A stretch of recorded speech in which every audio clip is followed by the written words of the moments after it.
Okey, Assalamualaikum, selamat sejahtera. Hari ini kita akan sambung bab 6 iaitu sumber semula jadi di Malaysia. Jadi masing-masing boleh buka buku teks lah, muka surat 98. Okey, sepintas lalu dalam bab ini kita akan belajar sumber semula jadi Malaysia, dia punya taburan. Kemudian ada dua jenis lah, iaitu yang boleh baharu dan tidak boleh baharu. Kemudian kepentingan sumber semula jadi dalam pembangunan ekonomi di Malaysia. Okey, tengok satu-satu dulu. Okey, sumber semula jadi di Malaysia. Okey, maksud dia apa? Punca ataupun bahan yang ada di sekeliling kita. Okey. Kemudian sama ada dekat bumi ataupun dalam bumi ataupun dalam air. Lepas tu dia pecah kepada dua. Satu boleh dibaharui, iaitu yang tak akan habis walaupun digunakan secara berterusan. Kemudian contoh dia adalah hutan, sebab kita boleh tanam. Suria itu maksud dia cahaya matahari. Memang akan adalah cahaya matahari sentiasa. Kemudian tanah memang akan sentiasa ada daripada perebutan ataupun proses dulu hawa semua tu. Kemudian air, selagi ada air, selagi ada hujan, maka adalah sumber air. Okey, kemudian sumber-sumber alternatif pula, okey, berasaskan semula jadi seperti air, angin, suria, ombak. Kemudian bersifat mesra alam, okey, untuk menggantikan penggunaan bahan api fosil seperti minyak, gas dan arang batu. Okey, contoh dia hidroelektrik. Okey, maksudnya kuasa elektrik daripada air.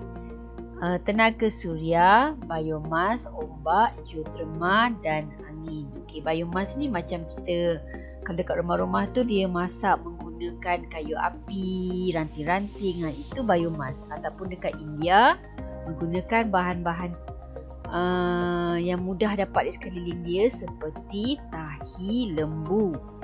Okey, kemudian ada ombak, geoterma dan angin. Kemudian antara sumber alternatif di Malaysia, maksudnya selain yang kita gunakan tenaga yang biasalah. Okey, ada tenaga hidro dekat empangan Kenyir. Tenaga suria tu, okey, maknanya pemasangan panel solar pada bumbung bangunan dan rumah. Tenaga biomas dekat Miri dan Sri Aman. Kemudian tenaga angin dekat Pulau Layang-Layang, Sabah. Okey. Kita tengok dekat glosari sini. Apa dia biomas? Okey, tenaga yang dihasilkan daripada bahan buangan organisma hidup yang terdapat dalam ekosistem.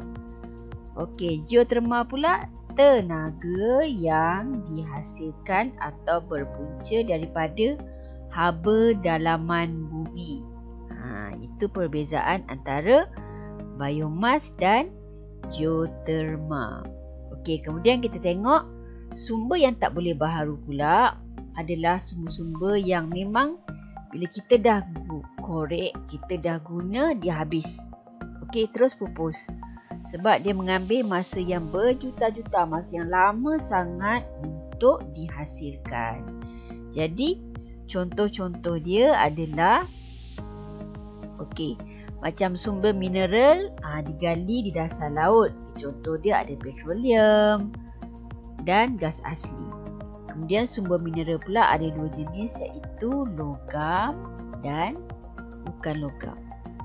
Iaitu sumber mineral. Kalau dekat dasar laut tadi kita ada petroleum dengan gas asli.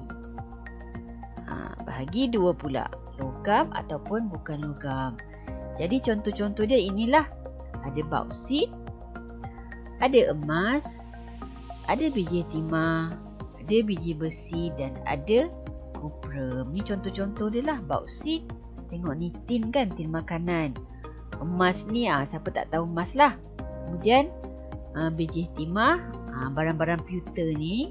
Dia keras, dia berbanding dengan bauksit. Awak nampak macam sama kan, macam sama je warna dia, tapi sebenarnya dia tak sama. Kemudian biji besi, iaitu barangan logam.